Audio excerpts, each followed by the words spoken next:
Jennifer, there's so many stories you have done. I'm tempted to ask you not on which story you like the most, but I'm sure in your experience, like what you spoke about the plane crash you were into, there's something which stands apart. Which story was that? Well, my greatest honor, I would say, was having interviewed Field Marshal Manekshaw. What an amazing man. And I honestly salute him after all these years because, first of all, it took me more than 1 year to get him to agree to the interview. There's a word called perseverance. Perseverance, Patience. Persistence, If you're patience. a storyteller, yes. be patient. Yes, nothing's going to come to you on a plate. So it took me more than 1 year to get that interview, to get him to agree. I went up to his home in 𝒂𝒗𝒊𝒂𝒊𝒂 and did the interview. It went very well. The whole day was spent doing that interview. When we came back to the hotel where we were staying, we discovered that the sound had really got messed up. Oh my. It was in Doordarshan time. And I was desperate. I was just desperate because I've spent so much time and energy trying to get him. 1 year waiting to get 1 this year waiting appointment. to get him, and in one day it's been ruined. I called him and I was in tears, actually, which is not something I would normally do professionally. And I told him, this is what has happened. I am so sorry. And the graciousness of that man said to me, and I remember his words, he said, I'm leaving for Coimbatore at 6 o'clock in the morning. If you can be at my home at 4 o'clock in the morning, I will give you the main interview again. Oh. Now, when I think about the graciousness of him to have agreed, because he knew how much effort I had put in to actually trying to get him, it was just so wonderful, because when the whole story came out and the interview came out, not quite like Doordarshan, but the minister actually wrote a letter to say that it was such an amazing, marvelous interview. Not for anything else, but he didn't even know. So he didn't know what the story was inside the story. That was the inside story. Yeah. And I've never forgotten that. Because to think that he actually saw my stress, he saw my distress at what had happened. Yeah. So I think that was one of the finest things I ever did. And I would say that the most important people have in when you're really close up and personal with them, they're just human beings. And if you can remember that, but you treat them and treat everybody with a level of respect and courtesy and niceness, it doesn't mean you have to be nasty. Even if you're asking an uncomfortable question, make no mistake, I've asked many uncomfortable questions, but you don't have to be shouting and screaming. You tell the person that, well, I would like to ask you this. It's your prerogative. If you don't like it, go ahead. Just tell me no comment and I will understand. You have to know as a journalist when to back off. You've got to know when you don't hang on too long. If the person doesn't want to answer, don't waste your time. Television time is the most precious thing in this world. So don't waste your time. Just go on to the next subject. Go on to the next topic. Go on to your next question. Go on to the next issue. Because sometimes people are so aggressive that they say, so what do you think? What have you got to say? Can you tell me? Can you tell me? He's not going to tell you. If he's a seasoned person, he doesn't want to talk to you. Normally, sometimes journalists are a pain in the neck. We know that, Ashvin, that when you go to some people, they don't want to see you. They just walk away. And you'll see this many, many times with the younger journalists. I can understand that they're being put under pressure by a managing editor or, or their input editor. I understand that. But at the same time, even that senior person has to understand, because they've been through the mill. They've been doing all of this. So there are times when people don't respond. However, the more important people, the bigger the people are, I find that the nicer they are, really, truly. They're also humans. Yes, of course. Yeah. Of course. And if you treat them Emotions. politely, with the kind of respect that you give any human being, any interviewee, anybody at all, I think that's what counts in the end, really.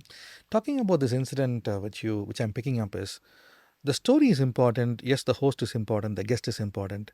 But the team is also important. The team is the most important Let's thing. talk about that. Yes, I would say the team is the most important thing in television. Your cameraman, your lighting, your sound. In fact, I think the most important person is the driver who's taken you to the location. If that person didn't take you to the right spot and didn't take you there in time, what would you do? You could have the best team in the world, but if you don't get there, it's of no use at all. So this is very important. Your team is crucial, and your behavior with the team is very, very important. How do you treat your team? How do you treat any human being? I think that's what it's all about. Because I feel that your cameraman, your lighting, your sound, your recordist, whoever it is an expert in their field. Let's not forget that. You are nothing without your team. You're nothing. You can stand with an iPhone these days and say, okay, this is blah, blah, blah, whatever you want to say. But still, even that, you still have had to get to that location. So it's very important. Your team is crucial in television. As with anything, really, as with anything. Yeah.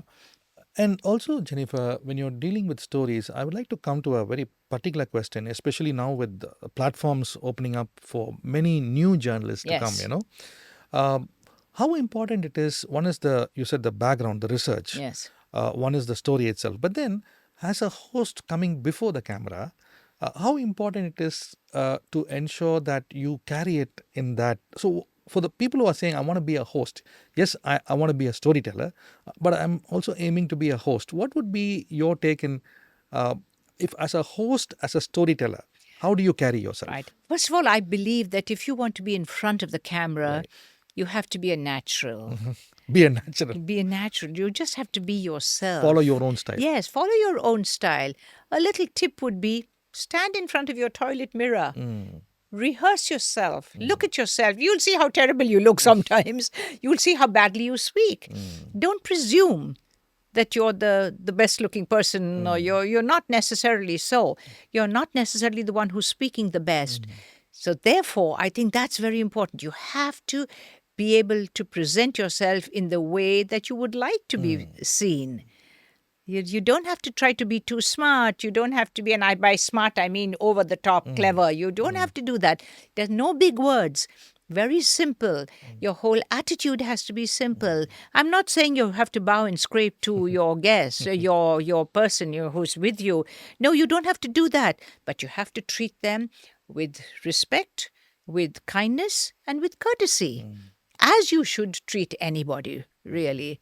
And I feel that you need to, if you're a presenter or an anchor, you need to always be able to come back to that guest. There are people who will say, I never want to be on her show again. I never would like to be. I've never had that, Ashvin. It has never happened. This is not a boastful sentence. No, not at all. Because if you have been courteous with somebody, they will always come back to you if you need them. You may not need them. Doesn't matter. But just a small example. I remember being in Sri Lanka and going to interview the president of Sri Lanka in her palace. Do you know that the president made us wait for 12 hours for the interview? Gave us an appointment in the morning. Till the evening, we were still in the palace waiting for her. And when the lady came out, she didn't even apologize. She just thought it was okay. You're just the journalist who's come to interview me. Mark you, world exclusive interview. But the point was, I just kept quiet. I was just so glad that I was getting this interview after 12 hours. It didn't matter. It didn't matter that the whole 12 hours has gone. It did not matter at all. So that's very important. You'll be subjected to things like this. It happens all the time. People don't think about timing, and this is very important. So it's okay. It's all right. It's your passion to be there to get that story. I want the story. That's the main thing. Yes, that's right. So for the people who are saying, yes, I want to be in this business of storytelling, I want to be in front of the camera, you're giving a lot of foundational takeaways and also some very good takeaways. But more than that, you're saying something which is resonating. Be yourself. Don't have to look at somebody else and say, I want to be like that. That's right. But be yourself. Yes, there are no two people who are the same in this world anyway. Yeah. There's be somebody who looks like Ashvin and somebody who looks like me. Yeah. Somebody who speaks like you. Somebody who speaks like somebody else. So what? There are lots of people, and we used to have in NDTV people from different parts of the country, different accents, different mannerisms, different feel about what's happening in their state, a different feel about how they should look. It did not matter at all.